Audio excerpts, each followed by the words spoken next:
Again, welcome back to the second day of the program. Yesterday we get a chance to hear, talk about a lot of interesting topics, right? And then we see demos and see how some of those ideas maybe, started being tried out, prototype today.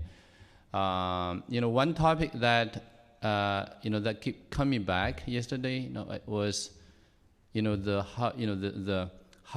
kind of the opportunities of interdisciplinary research across both the different engineering disciplines, wireless agriculture, but also across the broad space of social technique problems that that's actually going to be critical to drive progress. So today we have 2 panel sessions, and then we will go to the farm progress show, right? So the focus today will be actually one looking at the question of, are there any problem space where rural regions can even play a leading role, right? Instead of being always following what's happening in the rest of the world. And then we're going to have a panel with all the thought leaders from the leading federal agencies to look at how we can help probably supporting the diverse set of initiative that's going to be needed to drive progress. So to that end, to help kick off today's discussion, exciting intellectual journey here, it's my great pleasure to introduce our provost, Provost Jason Keith.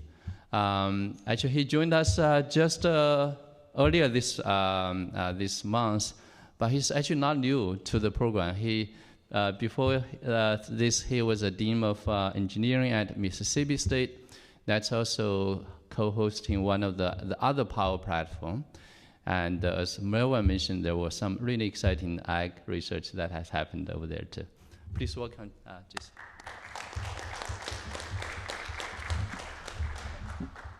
Good morning. Hope you all are doing well. Welcome to Ames. I know you've been here for a couple of days, so you may know your way around town just as much as I do. And so I just started my appointment as Senior Vice President and Provost on August 1st. So far I haven't been paid yet, so that'll be next week. I'm looking forward to that. But yes, prior to that I was Dean of the Bagley College of Engineering at Mississippi State. And so one thing that really attracted me to Iowa State University was the idea of a land-grant university and the vision and mission of the university to really provide education to the citizens of the state, to focus on innovation and technology development, providing a practical, hands-on, ready to hit the ground running type education to our students. And so I've believed in that throughout my career, and I'm very fortunate to be in this position. One thing that attracted me to Iowa State University was the belief in that land-grant mission. It starts at the top of the university with President Wendy Winterstein, and she has really had a bright vision for innovation. And so putting together a 9-year strategic plan for the university, and so I'm delighted to be part of Wendy's leadership team. Furthermore, one thing that's exciting to me is the opportunity to look at growing opportunities for research and development for our faculty. And there's a theme about the university here that you may have seen already, and you'll see when you look at many other things. Innovate at Iowa State. And so recently there was an opening of the Student Innovation Center, which was an $80+ million facility, which is really located in towards the heart of the campus, but there's space in this essentially 5-floor facility for every single college at Iowa State University. If you don't know, there are 7 academic colleges at the university with just over 30,000 total students enrolled here. And so the idea is to allow students to come in and be really creative and explore opportunities. And so if you were to walk through that Student Innovation Center, you would see there's a glass blowing facility, there's space for student competition teams, there's a game design laboratory, there's a cafe where you can get coffee and And really there's a lot of spaces where students can work together and collaborate. Those all sound like engineering things, and they are, but there's also opportunities for students from other colleges to become engaged in those activities at that location. Other examples include a food science laboratory, and so that's out of a program taught inside of our College of Human Sciences. And I want to go be a judge or something to try out some of the food that they make in that facility because it looks really good. There's space for textile development and for other things that kind of branch out beyond sort of engineering applications. There's also a store inside of there that probably just opened yesterday because it was our first day of classes, where students can create products and sell them in that facility. So again, really a focus on innovation and development of our students. And so again, I'm excited to be here.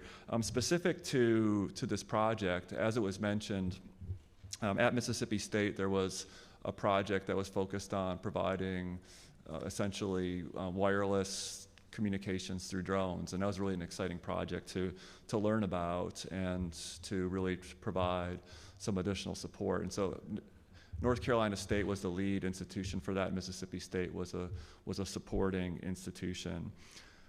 Everyone is using, internet and relying upon the access for more and more things. If you look at opportunities in, digital agriculture, manufacturing, cybersecurity, health informatics, living in a rural state like this, really having opportunities to provide information to people is of utmost importance. And so I'm excited to see the work that is happening within this institute.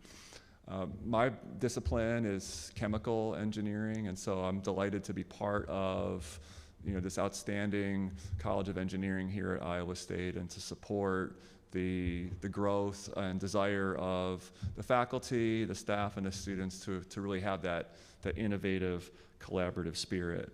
There's also a strong emphasis here at Iowa State on economic development and partnership with companies. If you go to the south of campus, there's a research park where there's a large number of companies that have located facilities. These are large manufacturing companies, but also students can start a small business and they can look at opportunities to essentially spin up that business right here in our community. And so we're excited to be able to have those sorts of opportunities to support that. We really appreciate the support from the National Science Foundation for this project.